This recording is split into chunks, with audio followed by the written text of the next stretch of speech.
Então vamos lá, pessoal, seguindo o nosso curso de métodos estatísticos multivariados. O assunto que vamos falar hoje é análise de agrupamento, tá? Esse assunto, junto com a parte de componentes principais, são as técnicas mais utilizadas dentro do rol das estatísticas multivariadas, né? Como a parte de análise de agrupamento é uma aula bastante extensa, nós vamos fazer primeiro análise de agrupamento para dados quantitativos, e na aula prática, né, nós vamos discutir os scripts e as interpretações lá no R e fazer também análise no PEST. E na próxima aula a gente vai fazer uma outra videoaula abordando análise de agrupamento, então, para dados binários, categóricos e dados mistos, né, que envolvem quantitativos, binários, categóricos, né, analisados conjuntamente. Então, hoje a gente vai abordar principalmente então, dados, a teoria geral da análise de agrupamento, acrescido da especificidade de discutir dados quantitativos com e sem repetição. Então, os objetivos da análise de agrupamento é descrever padrões de similaridade mútuas do conjunto de unidades, né, dos nossos tratamentos, sejam eles lá genótipos ou qualquer outro tipo de tratamento que esteja sendo avaliado, né, as nossas variáveis independentes. Nós queremos agrupá-las segundo padrões de similaridades, utilizando as variáveis, um conjunto de dados multivariado, e ver quais os genótipos são mais próximos, quais tratamentos são mais próximos, locais, o que você estiver avaliando dentro do seu conjunto de dados biológicos, agronômicos ou técnicos, na área de saúde, né? Então tem uma aplicação bem ampla a análise de agrupamento. O que se busca?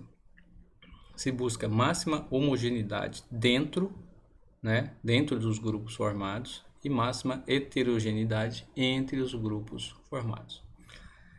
E finalmente a gente vai sintetizar isso em gráficos de fácil interpretação.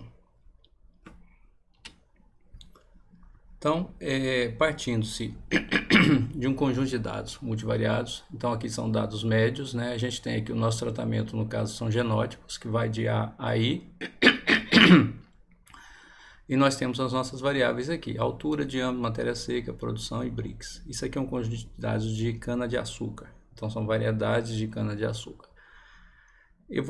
Nós vamos partir desse conjunto de dados, né, e queremos chegar em uma análise de agrupamento. No caso aqui, um dendrograma, né, como exemplo. A partir desse conjunto de dados, então, a primeira coisa que se faz é calcular uma matriz de dissimilaridade.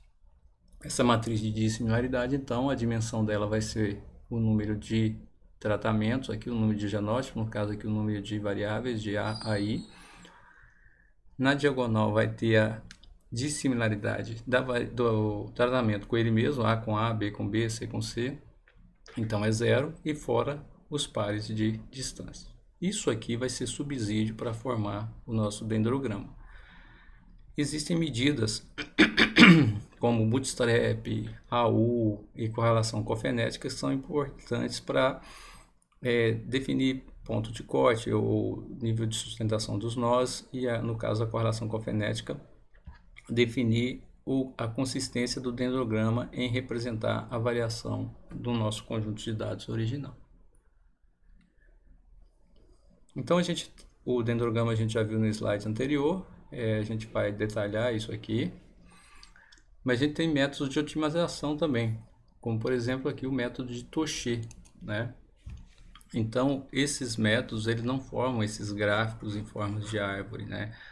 Simplesmente eles vão falar que o grupo 1 contém os acessos tais, ou grupos genéticos, ou tratamentos tais, e o grupo 2, este, tá? Já os dendrogramas, só que aqui a gente não consegue enxergar, né, nesse método de otimização, esses que estão no mesmo grupo, a gente sabe que eles são similares, mas a gente não sabe quais são os mais próximos e os mais distantes, né? Já o dendrograma, dependendo do ponto de corte que se faça, né? Aqui um ponto de corte aqui, a gente teria uma resposta similar ao método de Toché, de otimização de Toché. Então a gente teria dois grupos, né? Um isolado aqui com esse rio Itapicuru-Mirim e aqui todos os outros. Mas se o ponto de corte puder ser feito em outros locais, né, a gente já tem a formação de 3 grupos, né, agora com esses daqui para cima, ó, tá? Então, a gente tem esses métodos que são chamados métodos de otimização e temos também os métodos hierárquicos.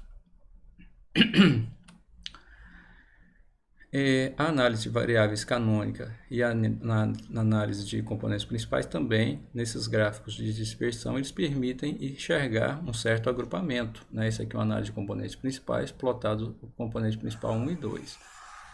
A gente pode ver, de certa forma, uma tendência de a gente ter 2 grupos aqui, aparentemente, né? Se for um gráfico aqui tipo biplot, a gente ainda enxerga a relação com as variáveis que foram analisadas. Esse gráfico é bem interessante. É comum plotar-se esses gráficos de componentes principais de dispersão e às vezes se faz uma análise por agrupamento pelo método de Touchet, por exemplo, e se coloca essas elipses em função desse método de otimização. Então você combina a análise de componentes principais com a análise de agrupamento. Existem técnicas também que a gente pode adicionar essas elipses aqui a um nível tal de confiança, né? Nos métodos de análise de componentes principais e análise de variáveis canônicas. Um gráfico muito interessante da parte de análise de agrupamento é esse aqui que a gente chama de heat map, o gráfico de calor, né? A gente tem uma escala aqui, os dados são padronizados, então o 0 é a média, os negativos são dados, valores estão abaixo da média, os positivos estão acima da média. Então, o que esse gráfico heatmap traz? Aqui ele traz o que parece ser um agrupamento em função das variáveis, né? Então, aqui foram as variáveis utilizadas para agrupar esses tratamentos. Aqui são os tratamentos, né? Então, variáveis que estão mais próximas aqui são mais correlacionadas. E aqui nós temos o agrupamento dos tratamentos, das nossas variáveis independentes. Aqui são os valores de bootstrap, né, de suporte dos nós. O interessante dessa análise de heatmap é que os tratamentos que estão próximos, vamos imaginar aqui, então deixa eu apagar isso aqui formou 2 grupos, 2 grandes grupos. Eu usei um critério para definir o ponto de corte e formou esses 2 grandes grupos. Então eu consigo ver que para esse grupo aqui, né, os tons estão mais verdeados. Olhando aqui na nossa escala de cores e valores, dá para perceber que o verde são valores acima da média. Então eu consigo inferir que esse grupo aqui tem valores para essas variáveis um pouco acima da média. Então eu consigo ver no gráfico heatmap o agrupamento, né, a formação de 2 grupos aqui e o porquê desse agrupamento. Então esse gráfico aqui é um gráfico muito interessante para ser utilizado em análise de agrupamento. Então como é que a gente processa a análise de agrupamento? A primeira coisa é padronizar os dados, né? A gente já sabe por efeito de escala, magnitude, mensuração em unidades diferentes, escolha de um coeficiente de similaridade ou dissimilaridade, geralmente se usa dissimilaridade, mas se tiver algum software que calcula a similaridade, eu posso calcular simplesmente se calcular a similaridade, para mim obter a matriz de dissimilaridade, simplesmente eu vou fazer 1 menos a similaridade, tá? E depois de ter a nossa medida de dissimilaridade, vamos escolher uma estratégia de agrupamento para chegar no nosso método, seja ele hierárquico, seja ele de otimização. Então vamos começar nessa parte aqui, como que a gente faz para obter a matriz de dissimilaridade. Então vamos dar 2 exemplos aqui de obtenção de matriz de dissimilaridade. Uma para dados quantitativos com repetição, sem repetição, e outro para dados quantitativos com repetição. Uma das mais usadas para dados quantitativos sem repetição é a distância euclidiana. Então, quando eu vou calcular a matriz de dissimilaridade, a dimensão dela vai ser o número de tratamentos, né? Então, nesse caso aqui seria esse número de tratamentos com ele mesmo, a dimensão dessa matriz. E eu tenho que calcular os pares de distâncias IJ, né? Então, se eu tiver aqui, por exemplo, dados coletados em 3 locais, um exemplo bem simplesinho só para vocês se orientarem, né?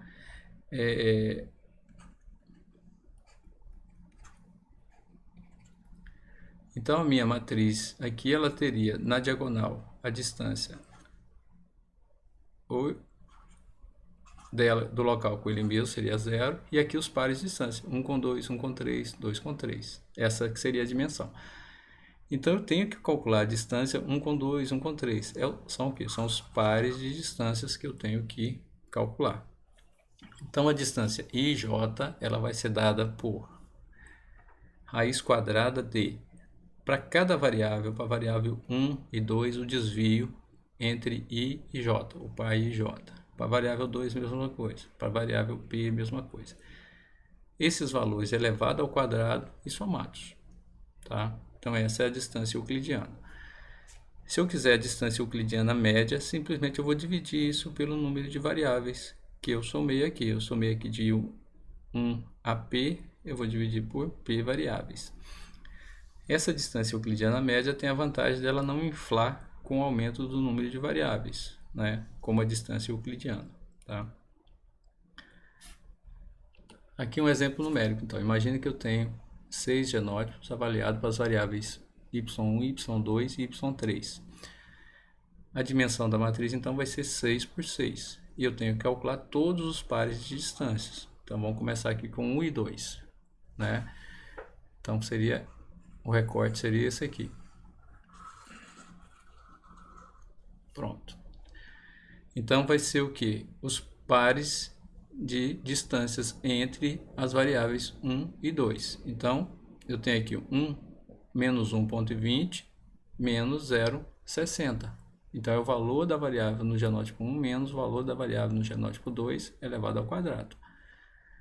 O valor dessa variável no genótipo 1 menos no 2 elevado ao quadrado. E aí segue, e a gente vai obter, a gente tira a raiz quadrada disso, a gente obtém esse valor de distância. 1, 2, depois eu calculo 1 e 3, que deu 2,70. E todos os pares de distâncias aqui têm que ser calculados, para mim obter a matriz 6 por 6 de dissimilaridade, e é essa que vai ser utilizada num algoritmo de agrupamento. Então, depois da matriz pronta, né, essa matriz seria a matriz 6 por 6, não está representada aqui porque não representa a diagonal, que é 0. Né? A gente, com base nessa matriz, eu poderia já começar a ter alguma informação que eu não tinha nos dados originais, que é identificar os genótipos mais similares, que é o de menor valor de dissimilaridade, e os mais dissimilares. Mas eu não consigo enxergar ainda padrões de agrupamento. Eu só vou enxergar padrões de agrupamento se eu pegar essa matriz de dissimilaridade, utilizar um método de agrupamento e aí eu posso ter uma interpretação mais visual, mais fácil. Então, esse aqui primeiro seria um exemplo para dados sem repetição. Para dados com repetição, a distância utilizada geralmente é a distância de Mahalanobis, né? Então, a distância D2 de Mahalanobis entre todos os pares de tratamentos, né, que eu estou avaliando.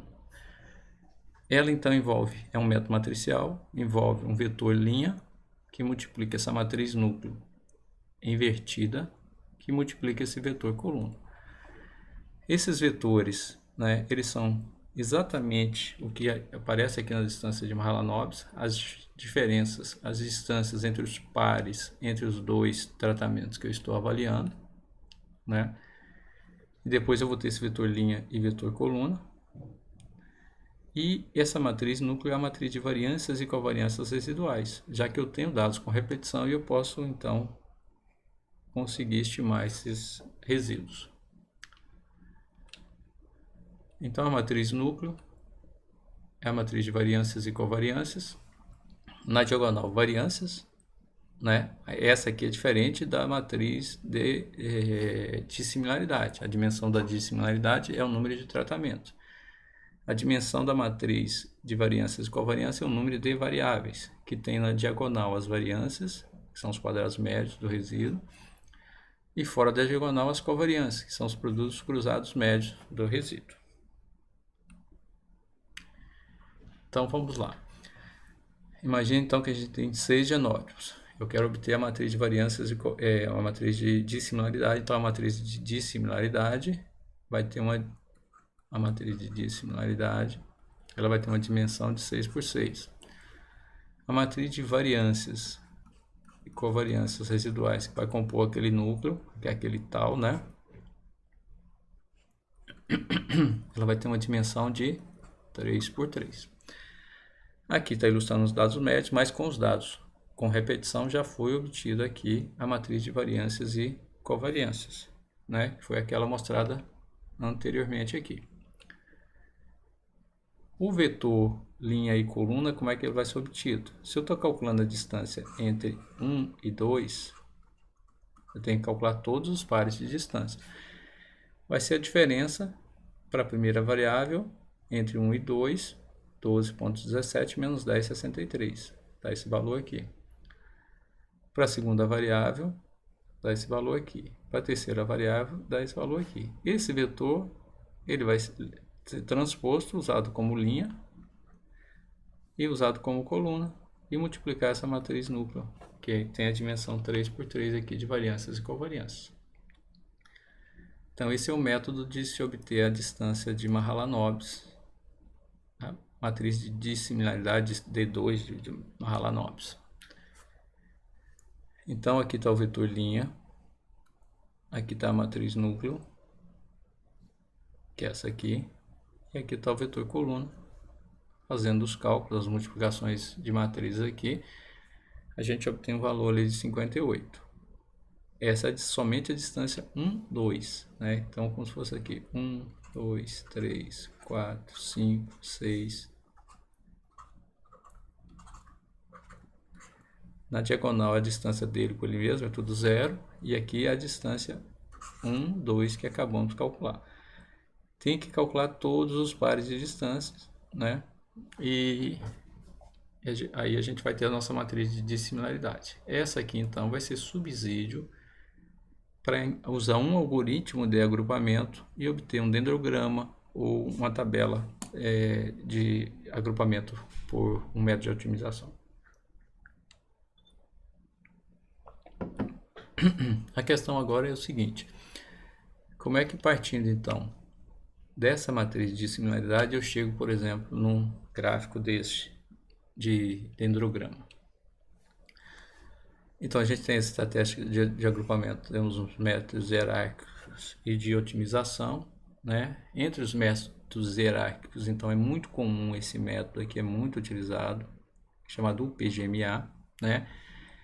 E eles têm software então que vai aparecer que é com base na média, ele aparece lá com o nome dele como average, né? Então a distância entre os pares de grupos então vai ser calculado utilizando os dados médios. A gente vai ver isso aqui como um exemplo numérico, a gente vai acompanhar ele do início ao fim. Existe o método do vizinho mais próximo, ou ligação simples, que usa a menor distância para calcular as distâncias entre os pares, né, que a gente vai utilizar. E a ligação completa, o vizinho mais distante, que usa a maior distância. Existem N outros, né? Existem métodos, o método Ward, que é de variância mínima, e N outros que a gente pode utilizar. Os softwares geralmente disponibilizam todas as possibilidades para o pesquisador ter a opção de utilizar. O Toche, então, é adotado o critério de manter a distância média intragrupos, dentro dos grupos, sempre inferior a qualquer distância intergrupos. Ele se baseia naquela mesma ideia. Primeiro ele pega os mais próximos e agrupa, e depois ele vai fazendo um teste para ver se os outros tratamentos entram nesse grupo ou se eles ficam em um grupo à parte, tá? Os scripts do R que a gente vai apresentar e discutir incluem tanto os métodos hierárquicos quanto os métodos de otimização. Então, a partir da matriz de dissimilaridade, usando uma estratégia de agrupamento, a gente vai chegar aqui num dendrograma. Então, vamos ver agora exatamente isso aqui. né? Como é que a gente vai usar uma estratégia de agrupamento para chegar aqui. O exemplo que a gente vai acompanhar é esse, é essa matriz de dissimilaridade, né?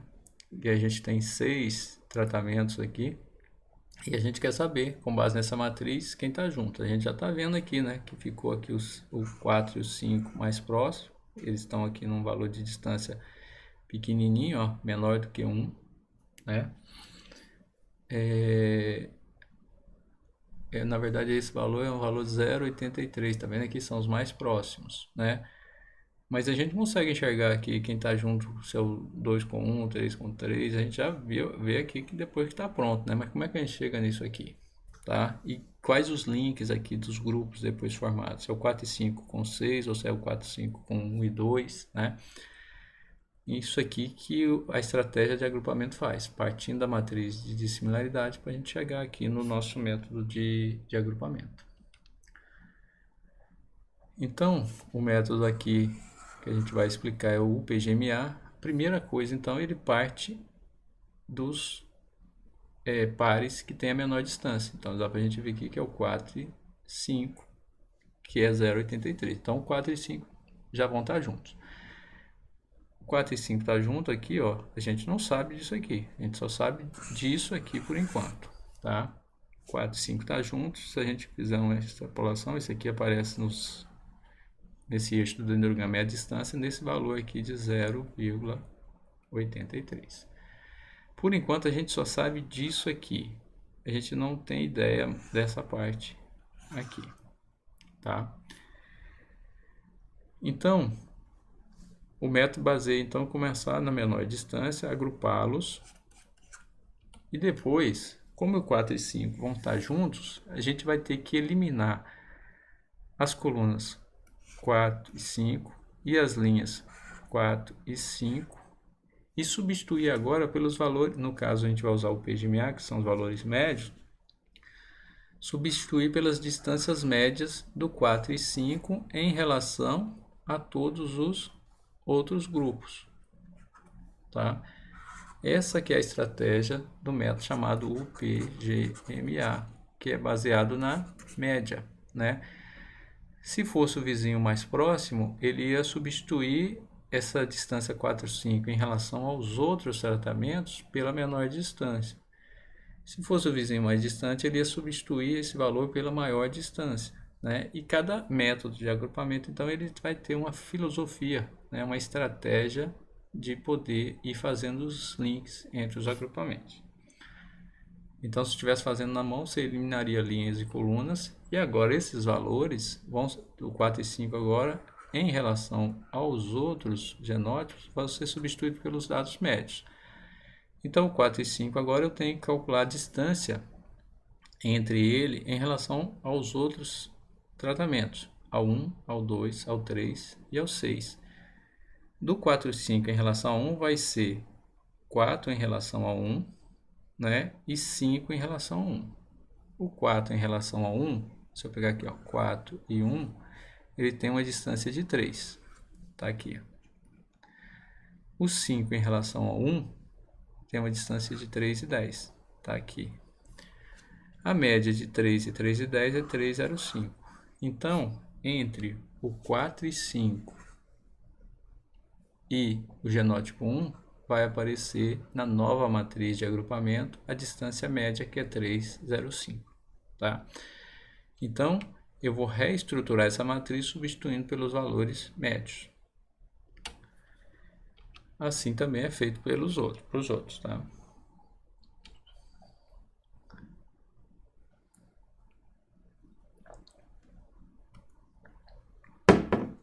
Aqui, então, novamente, reestrutura a matriz. Agora o 4 e 5 já está junto.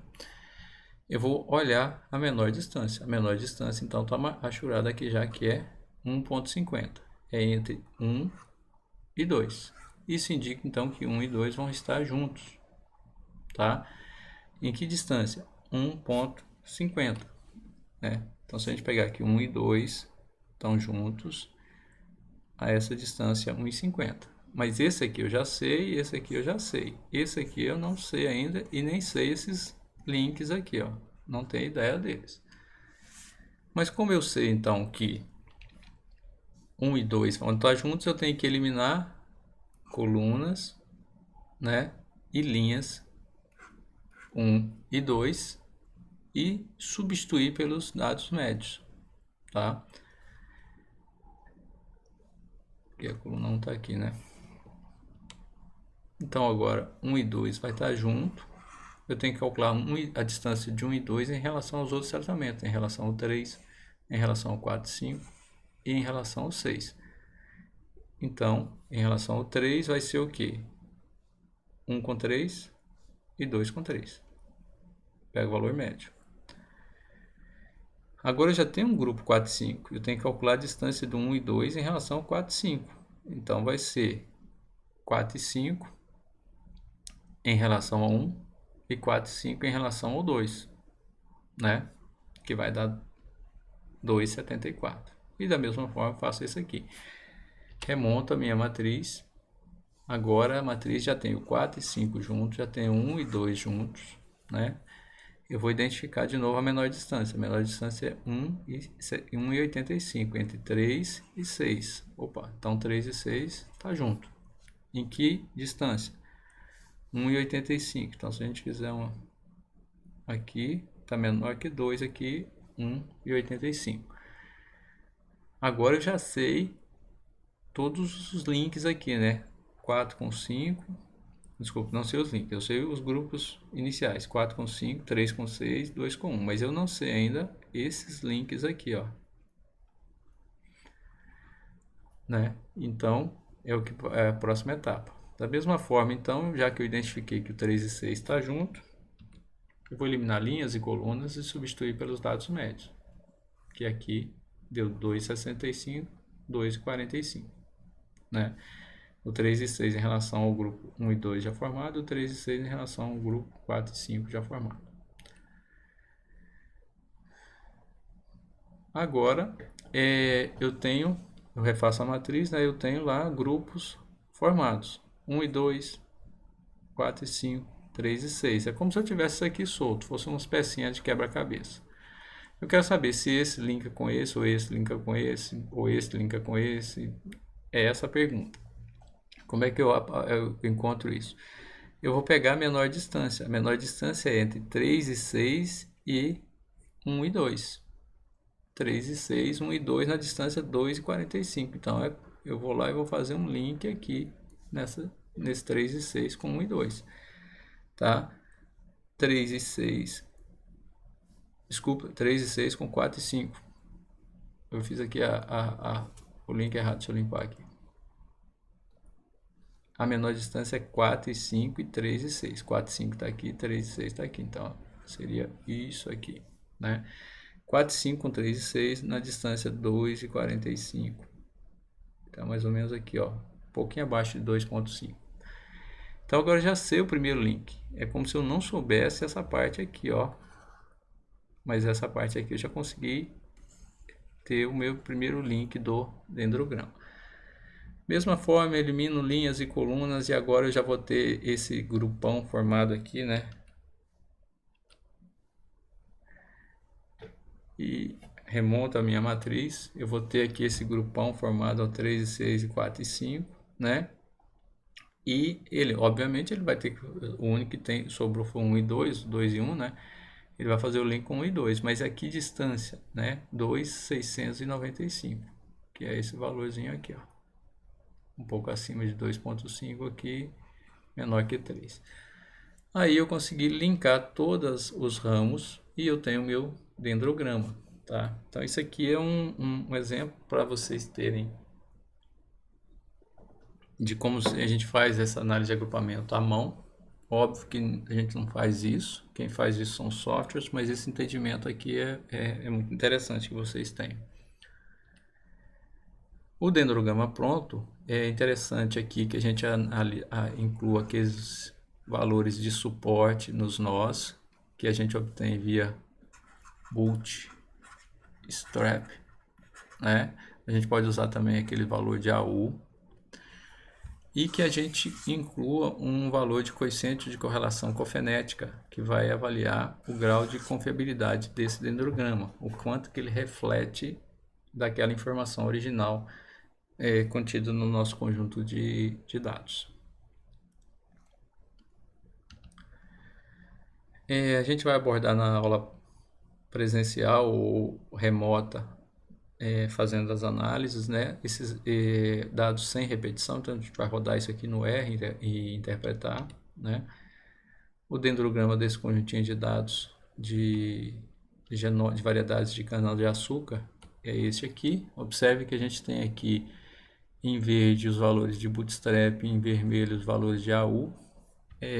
Geralmente, valores de bootstrap a gente exige que eles sejam altos, né? Sei lá, acima de 80% pelo menos, para a gente inferir com segurança um ponto de corte. E os valores de AU têm que ser maiores ainda do que os valores de bootstrap, acima de 95, né? Então aqui a gente consegue enxergar, né? Por exemplo, os genótipos B e H geralmente são muito próximos, né? E aí a gente vai definir ponto de corte, discutir isso aqui. Existem estratégias para definir pontos de corte, várias, a gente vai apresentar uma. Os valores de suporte também permitem a gente dar um indicativo de ponto de corte. Tem pesquisadores que não gostam muito de definir um ponto de corte e eles permitem discutir várias possibilidades de corte e interpretação dos seus conjuntos de dados. Isso é bem variável. Como eu falei lá no início, um gráfico muito interessante é o heatmap, né? O heatmap, então, aqui para esse caso, a gente tem as variáveis que foram utilizadas aqui: altura, matéria seca, Brix, diâmetro e produção. A gente enxerga uma relação entre essas variáveis, né? A gente permite também enxergar o agrupamento entre as variedades aqui de A a I, né?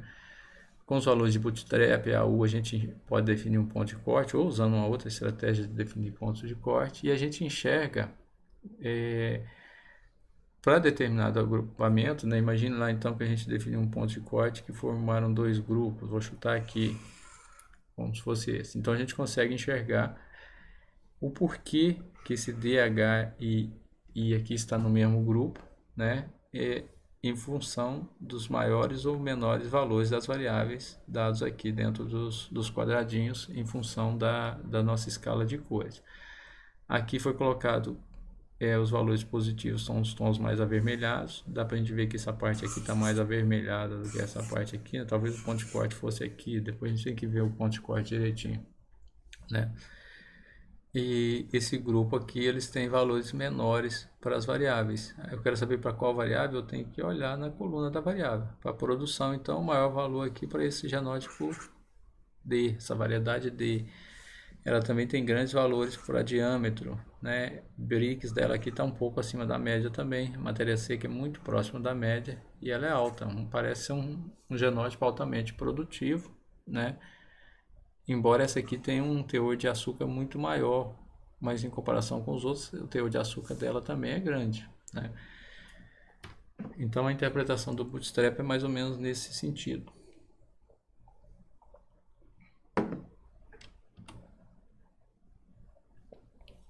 O coeficiente de correlação cofenética, ele é importante então para avaliar a consistência do agrupamento. O ideal é que seja acima de 80%, mas é aceitável valores acima de 70%. E o que é esse coeficiente de correlação cofenética? Nesse caso aqui ele deu 88%, né? A gente tem a nossa matriz de dissimilaridade original. Então tinha um conjunto de dados, foi gerada essa matriz de dissimilaridade com esses dados originais. Quando a gente vai fazendo aquele processo de agrupamento, então com base na média, por exemplo, o PGMA, vamos imaginar que foi o PGMA aqui. Eu vou substituindo esses valores dos grupos já formados pelos valores médios. Então observem aqui que eu tenho esse 9,55 repetido várias vezes aqui, né? E esses aqui são os valores médios. Então essa aqui é o que a gente chama de matriz de agrupamento, né? E essa aqui é a matriz de dados originais. Isso aqui é linearizado. Então eu boto lá posição A1, A12, A13, e aqui a outra coluna com as mesmas posições. E calcula a correlação entre essas duas colunas, tá?